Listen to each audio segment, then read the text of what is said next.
we're back again. We did it. We navigated one of the worst villages. Which is stupid. That's absolutely terrible. So it turns out we turned around for no reason. The road we were on was actually the main road, despite the fact that it was going through housing. It was a very weird road. It honestly looked. We thought we'd gone through a residential area.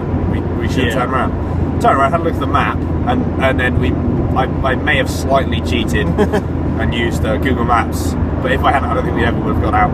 Nah, it was a dark place, that one.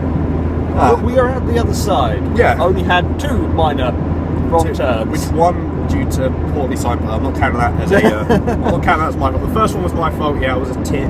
The second one, not my fault.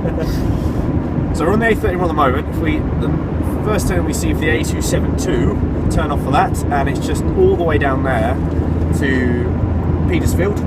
And then we get on the we just go straight over. And then we should be good. We have seen a signpost for the Festival of Speed. Yeah, every time we have to say it. We have to say speed. Apparently there is a flood here, if the signs are to be believed. And there is a puddle. That's it, that was the flood. That was the flood. That was the flood. That's fine. Okay. So far so good. Yeah. Yeah, could do it. Oh, bloody hell. Oh, so we have to go round about. Back up that way. Yeah. There are some Stupid weirdly things. designed roads in this one. Yeah, Festival of Speed. That's good. See, it's quarter past and the traffic hadn't started building up yet.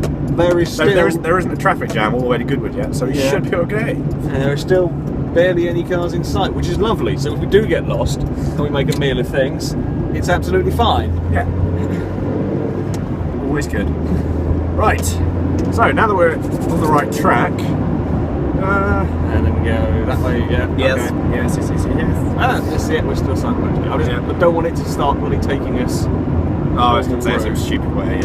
Yeah. If it's signposting it this way, then I think we might be good. Yeah. Oh, tricky corner. Camera's holding up fine. The camera has held up for the entire hour and a bit journey so far without any problems, which is good. I don't know how, but it is holding up. Okay, road. 15 miles. There's a lorry up ahead. Yeah, should catch us very, very quickly. Lovely country road. Yeah. What was it? Now we've got a lorry in front of us. No, there will be in a minute. Right, question time. Question time. Well, Daniel fights my phone again. I did remember one. One question was, if we have 25 grand, what car would we buy? Brand new? Or is GT86? Yeah, if we're going for brand new, I don't think you can do much better than a GT86 for that sort of a price at this particular moment in time. I'm just trying to have a think what else you could get that's half interesting for 25 grand. 25 or 26? 25. Because you could probably get an MX-5, one of the new MX-5s. Yeah, could do. Could you get an Elise? No, you can't get an Elise for that. I think they're about 28. They're a lot of money. Yeah, they're not cheap. Yeah, I think if we're talking about brand new cars, then I don't think you can go wrong really with a GT86. But if we're talking about just cars in general, what would you have? So second-hand, we're doing second-hand pre-owned cars, roughly British prices. Yeah, okay, these might vary depending on your country. I would probably go for a race prep Lotus Elise. I know I'm fixated on a Lotus Elise, but you can pick them up, race prep, everything, and they're insanely. They're like 4.9 to 60. If you get a race prep one with all the stuff, you're looking at 20 grand, 25 grand. So, but it would not be that comfortable when it came to it wouldn't be that comfortable. It'd be more comfortable than a Civic Type R, because they have no suspension. I don't know, I'm not sure there would be a full-on race prepped Elise. For me, 26 grand, you could get a second-hand Mustang. You could get a second-hand Mustang with a decent engine in it. You could get an Aston Martin DB7. If you're very lucky. Actually no, because DB7s aren't that expensive anymore. Well, I suppose not. I know, I had a look, I was messing about, and you can get second-hand DB7s. You're looking, I think the cheapest I saw was about 14 grand. I mean, I wouldn't buy a 14 grand Aston Martin. No. but you can get them for not very much money. So yeah, I'd be tempted by that. Don't think you get a Lotus Carlton. I think they're too rare now.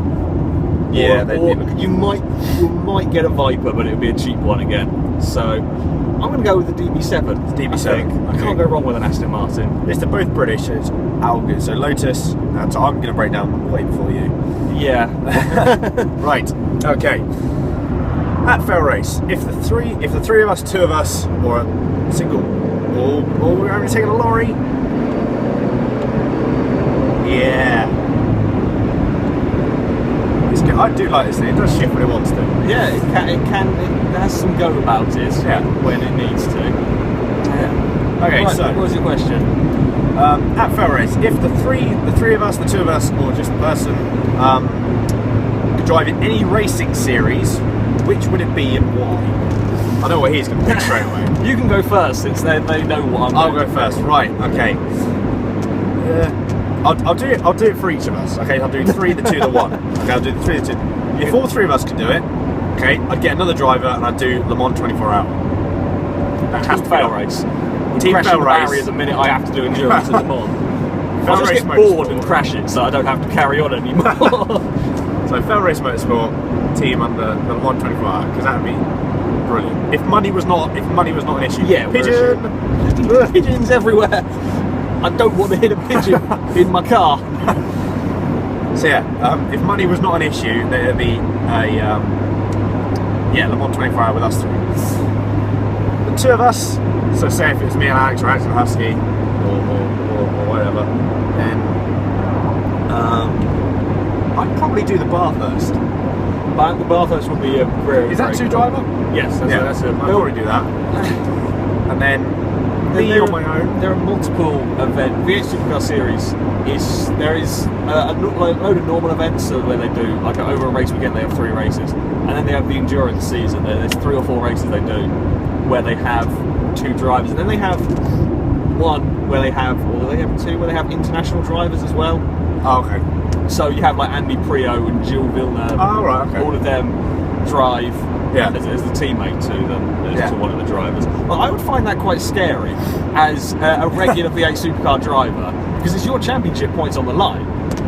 So you're fighting. For the championship or whatever, and then someone who's never driven a V8 Supercar before, or might not have driven a V8 Supercar before. Sure, they're going to be a good driver, but V8 Supercars are a tricky thing to get used to. I would be quite nervous of doing that. You got to have faith in the driver. Yeah. Right. So for me on my own, British touring car. Done. There you go. Yeah. Touring cars. Right. So what would you be then? Do the 3, do the 1. I'm trying to think of what events require 3 drivers. Apart from any endurance race you choose. Well, yeah, I do not like endurance races. I get bored of endurance races. I mean it's like a Blind Point, whatever the things endurance series they do. Does that have 3 drivers? Oh, the Blind Point endurance series. Does that have 2? Yeah, it's 3. It's 3, I believe. Or it might be 2. It might. Yeah, I'm not sure. Let's say that has 3 for the sake of this. If it has 3, then I'd do that. That's actually some pretty good racing. Yeah. In that one, from what I watched on telly occasionally. You have to get pretty desperate to watch endurance racing on TV. But no, that looks pretty good. 2 people, it would definitely be V8 Supercars doing the enduros. Yeah. And on my own, it would be. I want to race V8 Utes. V8 Utes look so much fun. They are. They're just crazy contraptions. Yeah, they look excellent fun. So I don't think they do endurances in the Utes. I don't know. Australian people, do they do endurance races in the Utes? They might do. I don't know. I don't know whether it's televised. I've seen the occasional race, but I don't think I've ever seen an endurance. I presume they might do a Bathurst one, but yeah, that would be my choices on that front. Fair enough. So there we go. That's the series is do. Okay. Next question. At FailRace, what's the fastest you have been in a car before? I actually can't tell you because I don't know. The fastest car I have been in is an Ariel Atom Supercharged, and I have no clue how quick it was going. I can tell you it was very, very fast. Yeah. I don't know the actual speed though. Yeah. It would be pretty damn quick. Fastest I've driven is, God, I can't remember. It was in the Ferrari. I did a driving experience day, and part of it I got to drive a Ferrari F430. Unfortunately, when I drove the Ferrari, it was wet, and these places don't like you spinning the cars. They get very angry if you spin a car. So they didn't let me go particularly fast in the Ferrari. I think it was 170, 180 kilometers an hour, whatever that's in miles an hour. Not massively fast, but yeah, they just wouldn't let you go particularly quick in them. I can't remember what I did in the Porsche. I might have gone quicker in the Porsche because by then it was dry, but I didn't notice. So yeah, what about you? How fast have you been? Right now, I've been like my dad had a box dude at 3.2s, and that was quick enough. And we did about sometimes we were doing about 90. Oh, the 90 miles an hour. 90 miles an hour, and that was like on normal roads, various roads. But then I went out in my mate's Porsche 911 Turbo S, and that had an upgraded system as well, so it had another 30 brake horsepower. That was quick, and we were going to Brands Hatch, and for, I don't know, I should be saying this is very, very bad. You could never prove this happened, okay? Yeah, you cannot prove this happened, okay? This, for all you know, I'm telling a pack of lies, which I'm not. No, you can't say that. You cannot know. Anyway, so the joys of the internet. We're going to Brands Hatch, and we're coming off the slip road going on to one of the motorways. We're doing about 40 in fourth or third gear or whatever. And he put his foot down, and I've never been thrown back in a car before. And I was then, I didn't expect it. And I looked at the speed, I'm doing 149. That's pretty quick. That's pretty quick, yeah. That is insanely fast. BMW has got impatient. Dickhead. So we've just gone through a village, and the village speed limit's are 30, so I, being a good driver, follow the speed limits at 30, and the minute we leave the village, the BMW is apparently not too happy at 30 miles an hour through a village. Okay, well, you've got all of 200 metres. Well done. Right. Hasn't really got that far, has he? There's nothing like karma when you're driving down one of these roads. I had a hedge. I had this a couple of weeks back, driving along, and there's this really, really impatient Audi, big Audi, I think it was an A7 or something, right behind me. Okay, and we finally get to a straight and clear bit that he can get past on, so he boots it past. And this road that I'm talking about is a pretty narrow, windy one. There's very few places to overtake. There's like 2 on it in the entire way. And so this goes flying past. I come around a corner and he's stuck behind one of the slowest lorries I've ever seen. He's doing about 30 at a 60. And from then on in, can't get past the lorry because the road's too narrow or too windy and too busy. So I just love the instant karma. Yeah. I hate people like that. Yeah. So yeah, well north of 140. That's pretty quick. And that's stupid. The thing with a car like that, you lose your license. You can lose your license in 3 seconds and put your foot down. It's ridiculous. It is just mind-numbingly fast. Until you get in a car like that, you don't appreciate how fast cars are. And that's talking about a 911 Turbo. Let's face it, isn't the quickest of the supercars. That's a 996 as well, which is an older one. The new one, it's got like 500 and whatever horsepower.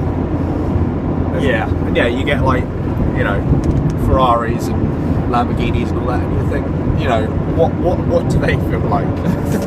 I hope one day I can find out. I very highly doubt it. Yeah, I'd love to. I wouldn't care if I could drive it, be in one. Right, next question. FailRace, have you been to see Top Gear live? No, I haven't, sadly. I have. I would love to, but I have never got around. I think I went to see it twice. I remember when I was very little, I don't remember. But the previous one I went to, I was about 8 or 9, maybe 10. And they were doing it that far back? Yeah, it's been going quite well. And I remember this very vividly. It was, I must have been maybe 9 or 10 at the time. Jeremy Clarkson came out with a helmet on. I thought, okay, where's this going? I know where we're going. Okay. I think. It's all good. Ooh, James Blunt. Sorry. That's what you were excited by? Yeah, sorry, ignore me. Anyway. I'm not going to finish that sentence. Anyway. Before you say something incriminating. Yeah. I remember this very vividly. He came out with a helmet and I was like, okay. and somewhat a trolley wheeled out, and it had 5 fire extinguishers on the back. We're going on a high risk route apparently. A high risk route. Oh, I think all routes are high risk. Country roads that are fun to drive on are generally high risk. High risk guys. Anyway, well, this is a nice little road here. I'm sure my Yaris would love these roads. So yeah, he came up with the helmet on, and a trolley wheeled up with 5 fire extinguishers on the back, and he got in it and see how far. And he did tried to see how fast he could go in it. Didn't really work very well, because towards the end of it, one of the ones died and he just started going like that and just spinning around. I seem to remember they did something very similar on Brainiac. Now, for the Americans, you may never have seen the show. I don't know if it went to America. Brainiac. Ooh, tunnel! Oh, it's not a very big tunnel, sadly. Oh, no. Unfortunately, it is at this point that Daniel's phone may slightly have run out of memory for saving any more video on. And it took us a good 5 or 6 minutes before we realised. A little bit of a shame on that one. As we said at the start of this was a very hastily put together sort of idea we had at the last moment. We had a phone sellotaped to the windscreen of my car to film all of this. So, yeah, it was less than ideal, but it did the job. We did have another camera. We filmed some stuff actually at Goodwood. Unfortunately, the camera filmed it at weird, strange resolutions, and it was all terribly useless footage. So, yeah, unfortunately we don't have any of that footage.